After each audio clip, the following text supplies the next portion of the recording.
essa semana a gente vai discutir um assunto bem ligado, né, essa parte eletroanalítica, um pouco menos de equações talvez, não sei, tá certo? E são chamados ISS, tá? Isso aqui é uma sigla em inglês para eletrodo íon seletivo, tá certo? Quando você vai comprar esse tipo de eletrodo, você compra com essa sigla aqui, ISS. Aqui estão uns exemplos comerciais de alguns desses eletrodos, tá certo? Basicamente isso. Bom, o que é um eletrodo íon seletivo? Como o próprio nome diz, é um eletrodo que tende a detectar um determinado íon, tá certo? E qual que é a vantagem, vamos dizer assim, a vantagem? Estou rabiscando aqui, mas vamos ver, né? Aliás, não devia colocar aqui, né? Devia colocar lá na prancha, né? Pera aí, só um instante. Aqui, ó. Aqui fica melhor. Branquinho, né? Mas aqui, ó. ISE seria o assunto, então. E a gente vai passar a discutir, tá? Vou colocar aqui, eletrodos. Íon. Eletrodo, né? Não precisa ser eletrodo íon seletivo. Qual que é a grande graça? Né? Qual que é a vantagem básica? Uma vantagem básica de um eletrodo íon seletivo? Bom, na verdade a gente acabou colocando uma meia definição lá, né? Então peraí, deixa eu consertar isso aqui. O que é um eletrodo íon seletivo? É um eletrodo que detecta a força eletromotriz, né, o resultado de uma força eletromotriz no equilíbrio. Detecta a força eletromotriz de um íon no equilíbrio, melhor ainda, né? Assim, de um único íon, que não é na prática tão assim, mas não, na verdade é assim, existe uma seletividade bem grande de um único íon no equilíbrio. Só por essa definiçãozinha a gente já vê que se está em equilíbrio, nós estamos tratando, portanto, de um equilíbrio termodinâmico, né? Equilíbrio termodinâmico. E, portanto, nós estamos tratando de potenciometria. Lembra disso? Potenciometria. Por quê? Num equilíbrio termodinâmico, eu tenho zero corrente. Tá? Zero corrente. Tá? Eu não tenho corrente elétrica sendo manifestada, sendo gerada ou sendo produzida, como, por exemplo, eu tenho nas amperometrias, né? Na cronoamperometria, na voltametria, na polometria, talvez também, a gente pode considerar isso. Tá bem? E são as técnicas dinâmicas. Então é uma técnica estática, não é uma técnica dinâmica, é uma técnica estática. Tá bem? E agora sim, qual que é a vantagem básica? Uma vantagem básica de você trabalhar com íon seletivo. Bom, a vantagem básica é muito simples. É o fato de você trabalhar com íons não eletroativos. Vamos colocar, em vez de íons, vamos colocar analitos, fica uma coisa mais genérica. Analitos não eletroativos. Porque um analito eletroativo, ele é passível, de ensaios de amperometria. Mas existem vários íons não eletroativos que a gente pode exemplificar. Vou colocar aqui dessa forma assim. Nossa, eu nem controlei o horário agora, não vi que hora que você está começando, mas vamos lá. A gente pode exemplificar como, por exemplo, cloreto, fluoreto, tá certo? A gente pode exemplificar como cálcio. São todos íons que não são passíveis de detecção amperométrica. Se o são, pelo menos, eu desconheço nesse momento. Né? Deve ter algum artigo que consegue detectar com facilidade, mas no momento não me recordo. vários outros íons que são capazes, inclusive o nosso querido amigo H+, certo? Então, quando a gente fala, por exemplo, num eletrodo de pH, a gente, de certa forma, está tratando... Uai, o negócio está assim, não, está certo, é meio confuso. A gente está tratando de um eletrodo íon seletivo, um íon seletivo ao próton H+, certo? Bom, nesse sentido, se a gente exemplificar aqui, a gente iniciar a nossa... A gente pode colocar alguns comentários aqui do lado, mas a gente iniciar essa nossa... Acho que vai ficar aqui mesmo. Por um eletrodo de pH,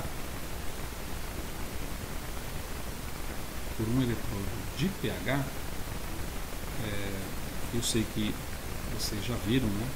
Alguns pelo menos já viram o eletrodo de pH, já trabalharam com o eletrodo de pH, já viram a dinâmica, inclusive a teoria um pouco por detrás, mas brevemente colocando, o eletrodo de pH ele pode ser determinado revisitando, né? Vamos colocar assim, ó,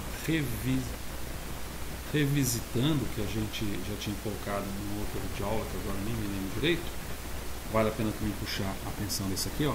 Se é zero corrente, se é potenciometria, se é estática e se é termodinâmica, a gente está falando de equação de Nernst. A gente está falando de equação de Nernst. E nesse sentido, vou até manter aqui a equação de Nernst. Nesse sentido, revisitando, a equação de Nernst pode ser colocada dessa forma, né? RT, NF, LI de Q. Uma coisa interessante, pelo menos eu acho interessante, eu esqueci de mencionar, creio, é que a equação de Nernst, ela envolve uma função exponencial, né? Essa função exponencial do logaritmo natural faz com que pequenas perturbações nesse valor de Q aqui, nas concentrações associadas, na verdade na atividade dos íons, né? Na atividade química desses íons, na atividade iônica, mas em soluções bastante diluídas, pode-se talvez tratar por concentração. O que importa é que o teor, tanto do... Esse aqui a gente está falando de, por exemplo, a espécie oxidada sobre a espécie reduzida, né? Concentração da espécie oxidada sobre a concentração da espécie reduzida. Se eu tiver uma dessas espécies químicas, principalmente no denominador, se tiver uma pequena variação, pode dar uma grande variação nesse coeficiente, que pode dar uma grande variação também nessa parte logarítmica, incidindo diretamente sobre o potencial final aqui, né? Sobre esse potencial final que é a força eletromotriz, no final das contas, que a gente está determinando. Então, assim, umas fontes de erro que envolve, não é a fonte de erro, é a limitação que envolve o equilíbrio quando se trata da equação de Nernst, é que alguns sistemas, se você não tiver muita confiabilidade na precisão das espécies reagentes, isso pode causar uma alteração significativa no potencial. E a mesma coisa em relação também ao potencial padrão, se houver alguma variação. Ocorre que na prática, apesar da gente ter essa equaçãozinha bem bonitinha, na prática você pode abreviar um pouco isso no seguinte sentido, ó. Esse N aqui igual a 1, tá? Esse F aqui 96.500 ou 96.485, ok, né? A carga em ponto. A constante geral dos gases é fixa, né? 8,314 Joule grau mol, né? Vamos colocar aqui, Joule grau mol. E essa temperatura aqui, se a gente joga ela a 25 graus, na prática a gente vai observar que você tem alguma coisa assim, ó. Se vai ser igual,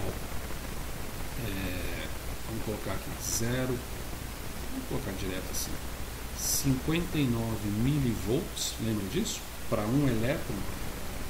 Isso aqui inclusive é um teste de comportamento nernstiano, gostou do nernstiano do seu modelo redox. Quando você tiver essa relação de 59 milivolts ou próxima dela, isso é um indicativo que você tem uma transferência de 1 mol de elétrons por mol de prótons H+, certo? Vezes pH. Né? A gente viu que isso aqui pode ser muito bem representado por vezes pH. Na verdade, vamos colocar aqui de uma forma um pouco mais esticadinha, Isso aqui é como se eu tivesse o E0 menos 2,303 sobre F, já que o F é igual a 1, né? Então sobre F vezes, aí sim, vezes o meu pH. Tá? Por que a gente joga esse 2,303? Revisitando também, esse 2,303 vem do fato de que aquela história de Ln de x vai ser igual a Ln de 10 vezes log de x, né? E esse Ln de 10 aqui vai ser 2,303. Somente isso, tá bem? Somente isso. Então você tem essa expressão. Quando a gente coloca isso daqui em 25 graus,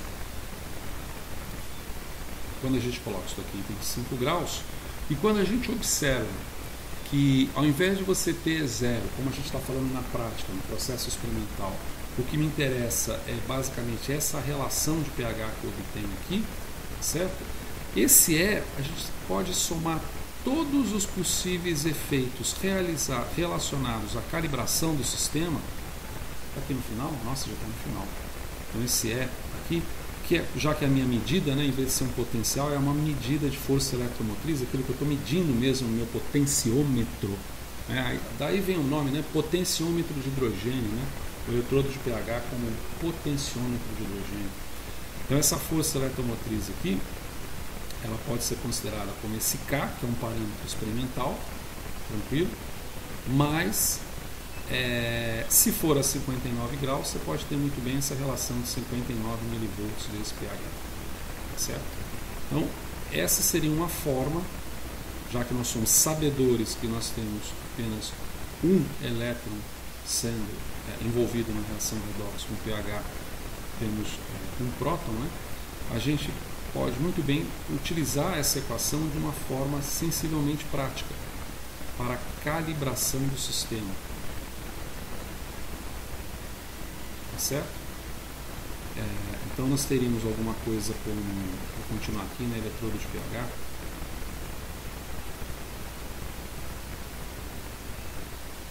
Eletrodo de pH, continuação. Então na verdade a gente tem a nossa força eletromotriz como sendo igual a K, mais, por que mais? Porque a gente está colocando um fator que de repente pode até ser negativo, mas aí a gente coloca ele como uma soma. 59 milivolts vezes o pH. Duas formas que você pode colocar isso, tá? Você pode colocar dessa forma ou você pode colocar também dessa forma. K menos 2,303 sobre F, já que é o número que a gente tinha mencionado, né? T, né? T. RT, né? Na verdade RT. Eu coloquei RT lá embaixo, eu posso confiar que eu não coloquei RT. 203 RT, sabia que não tinha colocado. RT sobre F vezes pH. São duas formas. Então isso aqui você trabalha quando você tem temperaturas diferentes. Mas seja como for, isso deve produzir, isso é um teste de comportamento nernstiano de eletrodos. Você coloca aqui o pH, você mede aqui a sua força eletromotriz, e isso tem que dar alguma coisa. Ai, meu Deus do céu, não ficou muito reto isso aqui não, né? Mas aqui ficou. Alguma coisa cuja inclinação aqui é 59 milivolts, tá certo? Por década, né? Por década. Por que por década? Porque pH é uma relação logarítmica, né? Então é uma relação de 10 elevado a x. É por isso que eu tenho essa relação por década. Tá bem? Então esse é vamos dizer assim, um teste, não sei, a gente pode colocar assim, como um teste de eficiência do eletrodo. E o eletrodo de pH, ele está dentro dos conjunto, né, de eletrodos de SE, que é um eletrodo, ele é um eletrodo de membrana de vidro. Na verdade, os eletrodos de SE são eletrodos de membrana, de modo geral. Essa membrana pode ser de estado sólido, vou colocar assim, estado sólido, ou de estado líquido. E aí depende do íon com que você trabalha. Estado líquido. Um eletrodo de estado sólido, essa membrana seria vítrea, né? Vítrea, uma membrana vítrea, é o caso do eletrodo de pH. É o caso do eletrodo de potenciômetro do hidrogênio.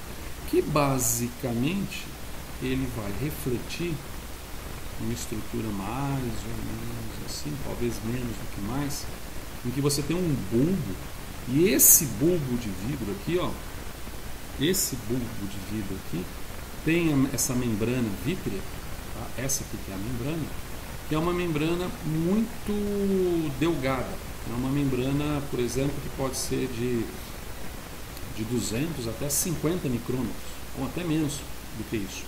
Então, por ter uma distância, uma película vítrea, uma película muito curta, e por não ser porosa, então ela é uma membrana não porosa, não porosa, ixi, se não porosa é perfeito. Por ser uma membrana não porosa, tá? Não vai passar cargas, né? Não passa corrente, né? Ou se passar qualquer forma de corrente, essa corrente ela tem que ser mínima possível, né? O que significa que se tiver algum tipo de efeito de queda ômica, essa queda ômica também tem que ser a menor possível e não relacionado propriamente ao movimento dos íons, porque essa membrana aqui não é porosa. A resistência é muito alta. Então isso significa que, sendo essa corrente muito baixa, a gente pode colocar ela como sendo uma corrente como dessa natureza, zero current, né? Ou seja, envolve, portanto, o processo potenciométrico.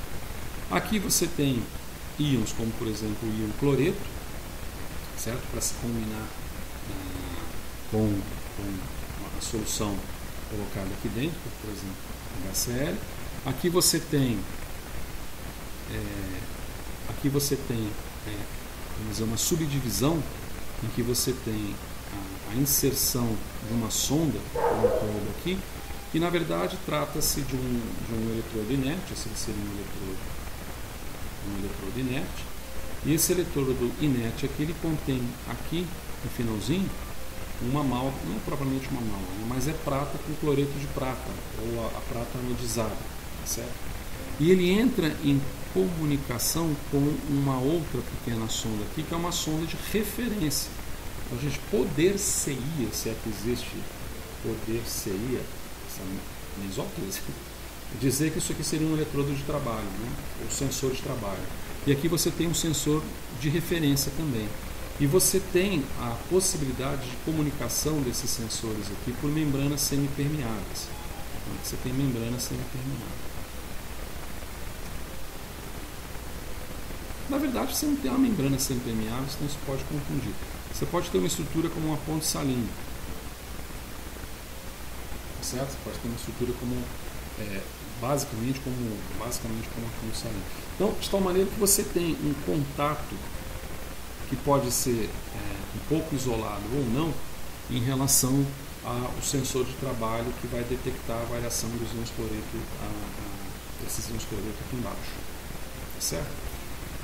Existem duas possibilidades, nós já está na hora de encerrar isso aqui. Existem duas possibilidades básicas para isso, para esses eletrodos, que vamos colocar na ilustração. Por exemplo, o eletrodo íon seletivo, tá? Então, aqui mostra um eletrodo íon seletivo em que a gente tem, veja que você tem as meias células agora, elas estão juntas numa mesma solução, né? Não há uma separação de membrana, por exemplo, elas estão juntas numa mesma solução, mas existe uma junção aqui, ó. Essa junção, inclusive, gera um potencial por uma diferença que existe de um potencial aqui para um potencial aqui, certo? Então, um potencial I e um potencial J. Isso gera o que se chama de potencial de junção. Em vez de colocar J, que pode confundir, vamos dizer que seja um potencial K. Essa diferença de potencial aqui gera o que se chama de potencial de junção, tá certo? Potencial de junção. Potencial de junção.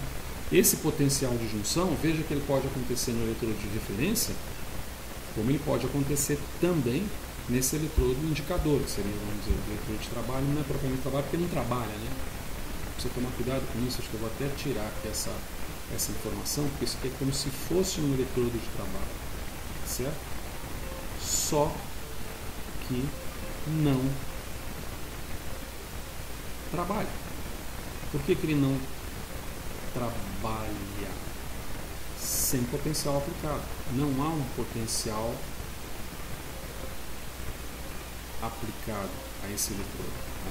Então, vamos considerar o termo melhor aqui como o eletrodo indicador. Tá certo? Pois bem, separado por membrana e tal. Esse aqui é um exemplo de um eletrodo de pH, tá? Em que você tem essas soluções preenchidas. Você tem, como eu tinha exemplificado, não vou ficar muito repetitivo, né?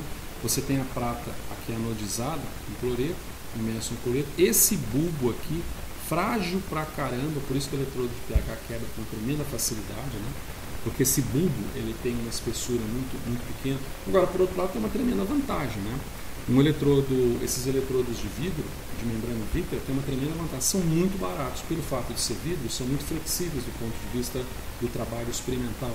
Você pode submeter a temperaturas, reagentes variados, etc. Né? Alguns podem ser corrosivos, mas reagentes variados. Você vai jogar água régia num eletrodo de pH. Né? Nem ácido nítrico num eletrodo de pH em concentração acima de 15% e 20%.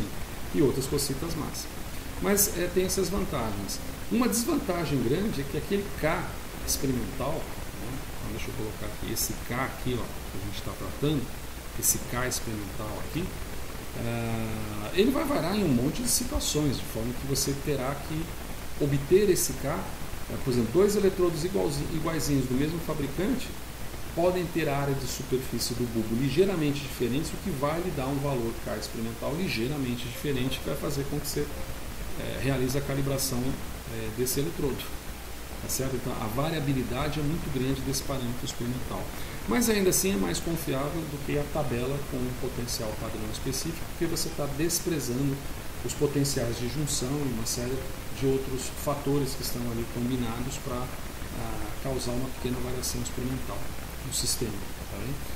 Veja que aqui a gente tem o eletrodo de referência e aqui a gente tem o eletrodo de vidro, né, o GE, né, chama isso muito de GE, Glass Electrode, separados. Mas você pode ter também o eletrodo combinado, que é o que a gente vê mais frequentemente por aí, né? A gente observa mais frequentemente o eletrodo combinado, no qual você tem, por exemplo, aqui, ó, dois tipos principais, né? Perdão, aliás, aqui está colocado, né? Junção simples e junção dupla do eletrodo combinado. Em ambos, veja que o eletrodo de referência, o sensor de referência, a sonda de referência está presente. Em ambos existem junções, certo? Existem junções internas e externas. Agora, a grande diferença de um eletrodo de simples junção para um dupla junção, do ponto de vista prático, é: você tem dinheiro, compra de dupla junção. Porque ele vai reduzir ainda mais o potencial de junção, que tem a ver com a migração que nós vimos, condutividade iônica da solução de espécies químicas próximas que seja, mas haverá uma pequena diferença. Com uma dupla junção, você reduz esse efeito de potencial elétrico. E, portanto, você reduz também a queda ômica de leitura do sistema. Também. Veja que aqui, num eletrodo combinado, por exemplo, combinado quer dizer junto com a referência, de junção simples, eu tenho uma espécie química não compartimentalizada do eletrodo de referência, espécie química, ou eletrodo de referência não compartimentalizado, e aqui eu já tenho um eletrodo compartimentalizado, tá certo? Aqui eu já tenho o eletrodo compartimentalizado separado, reduzindo, portanto, efeitos da força eletromotriz que são adicionais e que estão relacionados ao potencial de junção. Tá? Então, isso aqui é uma outra forma de a gente demonstrar. Como eu já atravessei aqui o horário bastante, eu vou dar uma pausa aqui e a gente já volta a conversar.